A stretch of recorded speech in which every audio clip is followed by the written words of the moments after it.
Good evening, everyone. I hope you all had a really, really good day. I am super excited to be before you all and talking about the four signs that you're ready for your first six-figure job. So, if this is your first time being on my lives, drop that in the chat. Just put first time. And if you are returning, go ahead and put OG. It's always good to see the people that continuously support the lives and gain real value out of these lives. And you're the reasons why I keep on doing this. And so, if this is your first time joining me on a live, my name is Melissa Flurry, and I'm a career and leadership coach with the Branded Career. And at the Branded Career, we really focus on helping women and professionals really land their first six-figure job. My goal, really, as a career coach, is to ensure that you're always growing professionally, growing in your leadership skills, and of course, growing financially. I think that there are many times that we go to school and people tell us, and show us how to get a job, right? Help you land your career, land your job. But no one really tells you how to continuously build a career after you get your bachelor's degree. And so you might be going through a rut. You might have done all the right things. You're probably with a really good company. I see some people in the chat. Hi, Ashley. Nice to meet you. And you're probably in a career where the money might be okay, but you're realizing, you know what? I think I'm ready for that next step. I think I'm ready to get that six-figure job, but you're kind of unsure if you're ready for it. And let me know in the chat if that's you. And also, if you have any questions, go ahead and drop them in the chat. For my OGs, they'll tell you that I will stop in the middle of a live and make sure that I get to your questions. And so, without further ado, let's jump right on into it. And so, the first sign that you're ready for your first six-figure role is that you've maxed out on the earning potential of your current role or your current job function. And I see this a lot with a lot of clients that are coming to me or people that just hit me up in the DMs and they're kind of like, "Hey, I've been a project associate, or I've been an assistant director, or I've been an analyst." I even spoken to a couple of paralegals, and they're like, I've been doing this role for 5, 10, 15 years, and I know I'm kind of maxed out on where it is that I am. And so I asked the question, like, what about going to a different company? And they'll say, like, I'm not sure if I'll make that much more money. And so then the question becomes is that if you know that you're maxed out in your current role, why are you staying? And it's one thing to stay in a role or in a position that you truly love, you're passionate about, you know that you're creating impact.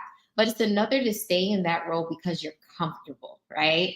And if you know that financially staying in a place where you can't grow is really not going to help you achieve your goals, or even if you're looking at the fact that just staying in a role that's not allowing you to stretch your leadership skills, develop your soft skills, and just really contribute in a meaningful way, you have to ask yourself what is holding you back? Or, matter of fact, what is forcing you to stay attached to this role? And sometimes we start to believe that because we've been in a role for 15 years or 10 years, that we've kind of like locked ourselves into that type of career, and no other company is going to want us, or we can't get out of being that specific role because that's all we're known for. But the thing is that if you've been with a company or been in a job for a long time, 9 times out of 10, you probably have more skills than you're giving yourself credit for. Yes, your title might not have changed, but I'm pretty sure your experiences have. Like, I'm pretty sure that you're probably relied upon as the responsible one, the innovative one, and just overall dependable, that they've given you new tasks and new things to do that can actually contribute to the next step that you're trying to make. And so, one of the questions or one of the signs that you want to ask yourself is, am I actually maxed out on what it is that I can make doing the thing that I'm currently doing? And I have my clients really take audit of what they're doing, and we'll talk about that a little bit later. But take audit of what it is that they're doing, because you probably are able to transfer those skills into a high demand or high value type of career, which I constantly talk about. If you realize you've hit a dead end in your current job, in your earning potential, then now is the time for you to actually make that change. The second thing, And I see this a lot. And the next sign that you're ready for your first six-figure job is that you're constantly investing in your professional development. And what do I mean by professional development? Going back to school, getting your master's degree, getting certifications, going to conferences, investing in different courses, even reading additional books and continuously studying on your own time. All of these things are not only there to increase your knowledge base, but they also increase your earning potential. But the only way that they can increase your earning potential is if you actually use it. And so I come across a lot of people who have many certifications, many degrees, and are in six-figure debt. However, they're not making a six-figure salary. And so you now need to ask yourself, when you decided to get that additional degree, when you decided to invest that time and energy to get those certifications, were you actually expecting a return on your investment, or were you actually looking for validation? Right.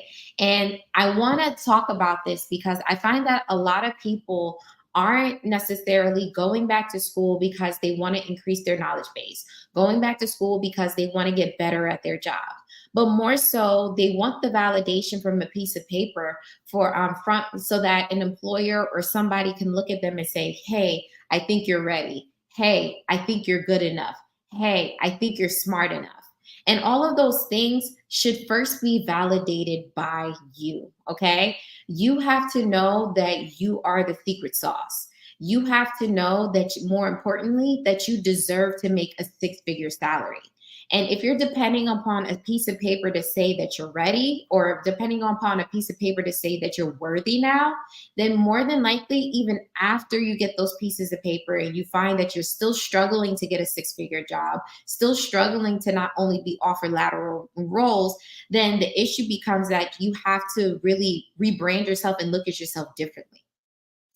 And so when you know that you're ready for a six-figure job, is that after you've made these investments, now you're looking for it to add to your new brand, to add to your new six-figure brand. So it's really important that you're not only doing these things just for the name, but more so because you're actually using it to get that return. The third thing, okay, you're taking on six-figure responsibilities. And I know, and I've been guilty of this too, that I've had a lot of things put on my plate. And I said, you know what? I'm not going to complain. I'm just going to get it done. Not realizing that those were signs that I was ready for the responsibility of a six-figure leader in corporate. And so I wrote down some of these things, and let me know in the chat if this is you, right? You're leading team meetings, all right? Like now you're doing your boss's job. You are responsible for training and development. If you weren't good at your job, if you weren't a person that was impactful and could be trusted, no one would be relying on you to train other people, right? So that is a sign that you are trusted, and that is a sign for you to move into a six-figure role. Another thing is that if you're constantly responsible for process improvement, if you see that there are ways to make things more effective and more efficient, and people rely on you to create the SOPs, they rely on you to do the research for new CRM systems or new tech that you can install in the office, then those are six-figure responsibilities. Another thing, and actually two important things, is if you find yourself responsible or contributing to significant revenue generation. Like, who doesn't want a person that brings in more money to the company? The next thing is cost savings. So you find yourself slashing expenses, you find yourself saving on things, like that is important. And lastly, I think this rounds into overall strategy. And that is one thing that I realized sets somebody apart from simply just being an employee and executing the work, and really being a six-figure leader. So six-figure leaders are those that are really thinking big picture about the strategy. Like, how can we make this department run better? How can we earn more money? How can I train my employees better so that they're more effective, right? And really treating them like as assets. So like when you're thinking about the strategy of something, now you've moved and really graduated into a six-figure role. And so let me know in the chat if all of this is making sense. So far we talked about maxing out on your earning potential in your current role or job function. Secondly, constantly investing in your professional development. The third thing is taking on six-figure responsibilities. And then the fourth sign that you're ready for a six-figure job is that you're not challenged by the work that you do. So I know that a lot of people go to work simply to collect a paycheck. However, you wouldn't be on this live if that was you. You are a person that is invested in what they do. You crave a career that you're fulfilled by. And so if you find that you're at work and you're not challenged, 9 times out of 10 is probably the wrong fit. It might be the wrong fit at the company, but it's probably the wrong fit in the role that you're in. And so I know that a lot of us sometimes, matter of fact, let me take a step back. I know that sometimes when you're in school, right, you realize that, you have actual like structure to the next level, right? You take these 5 classes, then you go to the next semester. You take these 5 classes, then you become a junior, and so on and so on, right? But you realize when you get into the real world, no one gives you these metrics of when you're actually like ready, right? So like you're kind of like feeling around for it and just hoping that, okay, I'll get this feeling of I'm ready for that next move. And so instead of actually just leaning into the discomfort of, you know what, I'm going to trust myself a bit and go out for this position, go for this project management position, go for this director position, right? We instead say, you know what, I need to master where I am 100% before I'm ready to move to that next thing. However, putting this pressure on ourselves to constantly and master at our role, we start to realize that one, not only have we mastered it, but two, it's not even that challenging anymore. Like you realize that you want to solve problems, you want to build out strategy, you want to interact with people and build relationships. However, that is going to require a different version of you that's going to move into some of these higher levels. And so if you're not challenged by the work, that more than likely that's a sign that you've outgrown where you are.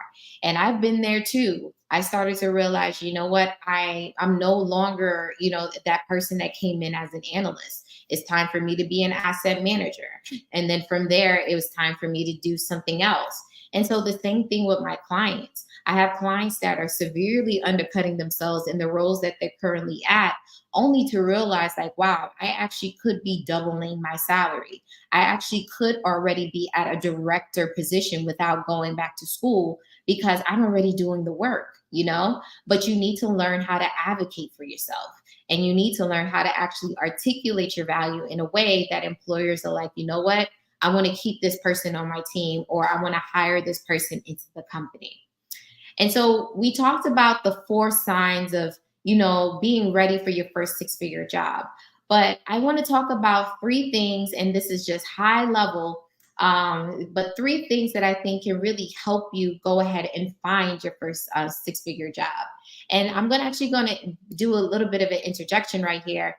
If you are in a place right now where you're like, you know what, I am ready to move into a six-figure job, but I need some help, I might need some guidance, I want to invite you to my free webinar that I'm hosting this Thursday, October 26th, 8 p.m. Eastern, completely free. And it's called How to Land Your First Six-Figure Job. And I hosted this webinar a couple months ago, actually. Yeah, a couple months ago. And it was fire. Okay. I had people that were on the webinar live, and they're just like, wow, like this really delivered value. And so I really don't skim on what it is that I give you on these free webinars, because I really want to make sure that I'm helping promote a lot of women, and particularly Black women, to move into these six-figure jobs. Because financially, when you're set, you're able to take care of your family, you're able to secure your financial legacy, and also you're able to experience ease. Okay. Like I know a lot of the rhetoric online is do what you love and go follow your passions. And all of those things are cool. However, it's not fun following your passion when you're broke. Okay. It's not fun following your passion when you can't pay your bills or you can't save for emergencies. Right. And so I really believe that six-figure jobs really do change the financial trajectory of your life. And so if you have the capacity and the ability to do it now, why not just do it? And so I invite you to join the webinar. I will drop the link. If the link is not already there, I will drop the link in the comment box so that you're able to register tonight. Seats are limited, so make sure you get yours today. And so, all right, now that I give that announcement, let's get back to three ways for you to find and land your first six-figure job. And so the first thing that I want you to do, and this is really a reflective exercise, is that I want you to take audit of your current skills, your current education, and your current experience. I think that most of us have been in this space where we just have been going and we just have been running, right? You're just living life because life just be lifing. And however, you start to overlook things that are valuable to a lot of employees. And so I want you to take some time to actually write down all of your professional experiences, all of your education. And remember, by education and professional development, we talked about courses, we talked about conferences, we talked about certifications. Like, all of those things add value. So write all of those things down in addition to like your actual skills, like your technical skills. And so then the second thing that I want you to do is then now start to do research on high demand and high value careers. And so if you haven't heard me talk about this concept, I'm going to break it down for you. So I realized that a lot of us, a lot of us are in careers that might be high demand, meaning that there's a surplus of it in the job market. However, they might not be high value. And an example of that are teachers, right? Teachers, I'll even put in police officers. And what I mean by that is that there's a demand for teachers, there's a demand for police officers. However, it's not high value because look at the earning potential of your public school teachers and your public officials and public servants, right? Like, if we really value these positions, there would be a higher salary offering for those positions, right? And so now you want to think about, okay, what kind of career path can I pursue that's high demand, right?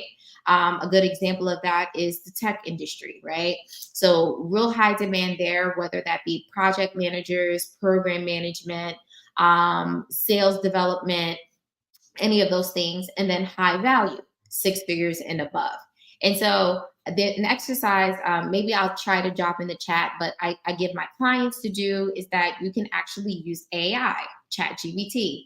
So remember that list of skills, experiences, and education. You can take all of that, copy and paste it into ChatGPT, and ask AI to give you about 10 different job titles that pay six figures based on the experiences and skills that you've listed. And so that is a good starting point for you to start doing research. Because of course there might be suggestions listed that you're not interested in, right? You don't really appeal to you. You don't want to do it, and that's totally cool. But you now have a starting point where you can start to brainstorm, what does your next career move look like? Or maybe you decided, you know what, I want to stay in the same industry, I want to stay in the same job function, but I just want to elevate to another level. And that's something that I did. So even though I pivoted from finance into commercial real estate, I decided I wanted to continue building my career in commercial real estate. And so I decided I worked on continuously getting promoted within my company. And so the last thing that you want to do after you've taken audit of your skills and you've researched high demand and high value careers is that you want to learn how to effectively rebrand yourself and communicate your six-figure value. And by rebranding yourself, this is where we get to the technical stuff of how to actually write a six-figure resume, how to communicate your value through a cover letter, and most importantly, how do I show up on LinkedIn? So I say that it's not important, it's not enough for you to just simply have a LinkedIn profile. But if you don't use your LinkedIn profile, then LinkedIn really doesn't help you, right? And so you want to learn how to rebrand yourself on that platform. You want to learn how to network on that platform. And you also want to learn how to really share content that elevates yourself and really displays yourself as a thought leader and a six-figure leader.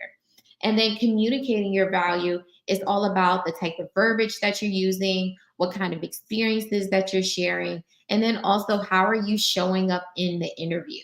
Because this is going to be the difference between being offered a position that's paying 75,000 and being paid offered a position that's paying $150,000.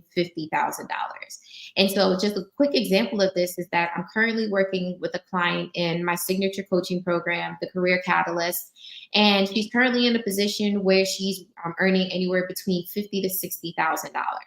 And so, together, we actually worked through revamping her resume, making sure that it's articulating her value in the right way, making sure that she's putting relevant experiences that speak to her six-figure leadership capabilities.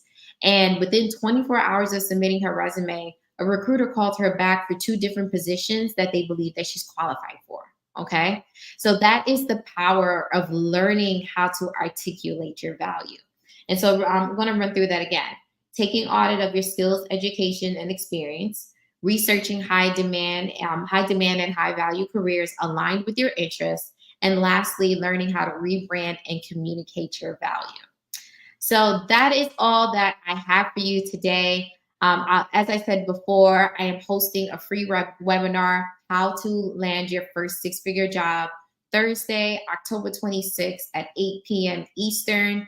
I will drop actually the link in the chat and on the screen right there, right there.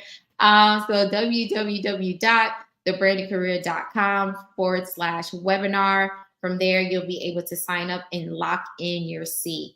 And so if you have any questions or any comments about today's session, please let me know. If you're not connected with me on LinkedIn, please send me a connection request. LinkedIn is the main place that I hang out at on a daily basis. Where I also, if you want to sign up for like my newsletters and things, like there's tons of ways to stay connected with me. But my goal is to make sure that you land your first six-figure job. So with that, thank you all. Hopefully I'll get to see you on the webinar on Thursday, and have a good night.